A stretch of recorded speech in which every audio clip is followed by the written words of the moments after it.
മിടുമിടുക്കൻ നിയുക്ത മുഖ്യമന്ത്രി V D സതീശനെ കണ്ട മാത്രയിൽ പിണറായി വിജയൻ മനസ്സിൽ ഈ വാക്കുകൾ ഉരുവിട്ടിരിക്കാം. ചരിത്ര വിജയം നേടിയതിനു ശേഷം ആദ്യമായിട്ടാണ് നിയുക്ത പ്രതിപക്ഷ നേതാവ് പിണറായി വിജയനും നിയുക്ത മുഖ്യമന്ത്രി വി ഡി സതീശനും കണ്ടുമുട്ടിയത്. സത്യപ്രതിജ്ഞയ്ക്ക് ക്ഷണിക്കാനും കൂടിയാണ് വി ഡി സതീശൻ എത്തിയത്. നിലവിൽ തലസ്ഥാനത്ത് വാടക വീട്ടിലാണ് പിണറായി വിജയനും കുടുംബവും താമസിക്കുന്നത്. ആ വീട്ടിലേക്കാണ് ഉച്ചയോടെ വി ഡി സതീശൻ എത്തിയത്. വീടിന്റെ ഉമ്മറത്ത് വന്ന് പിണറായി വിജയൻ വി ഡിയെ സ്വീകരിച്ചു. മകൾ വീണ വിജയൻ, ഭാര്യ കമല എന്നീ കുടുംബാംഗങ്ങളും വി ഡി സതീശനെ സ്വീകരിച്ചു. സഭയിൽ ഇരുപക്ഷങ്ങളുമായി നിന്ന് പോരടിച്ചവരാണ് ഈ രണ്ട് നേതാക്കളും. കാലം മാറി ഒഴുകിയപ്പോൾ പ്രതിപക്ഷ നേതാവ് മുഖ്യമന്ത്രിയായി, മുഖ്യമന്ത്രി പ്രതിപക്ഷ നേതാവുമായി മാറി. എങ്കിലും രാഷ്ട്രീയ മര്യാദകൾ പുലർത്തുന്നതിന്റെ ഭാഗമായിട്ടാണ് വി ഡി സതീശൻ പിണറായി വിജയന്റെ വസതിയിലെത്തിയത്.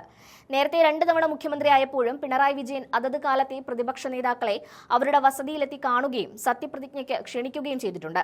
ആ രാഷ്ട്രീയ മര്യാദ തിരിച്ചും കാണിച്ചിരിക്കുകയാണ് നിയുക്ത മുഖ്യമന്ത്രി വി ഡി സതീശൻ. അതിന്റെ വീഡിയോയിലേക്ക് പോകാം.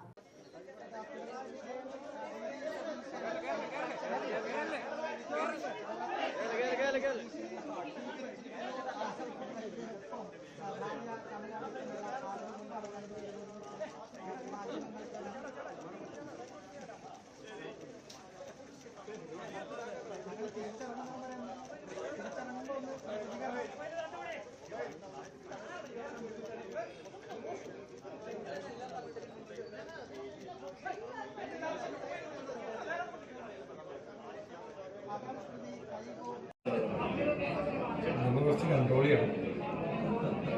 ഞാൻ നല്ല ചിട്ടയുള്ള ആളാണ്, എനിക്കതില്ല. ഞാൻ ഭക്ഷണം പകുതി കഴിക്കുള്ളൂ, എനിക്ക് പകുതി കഴിക്കുള്ളൂ. എന്നിട്ട് അത്രയും കൂടി കഴിക്കാൻ പറ്റുമ്പോൾ നിർത്തും ഭക്ഷണം.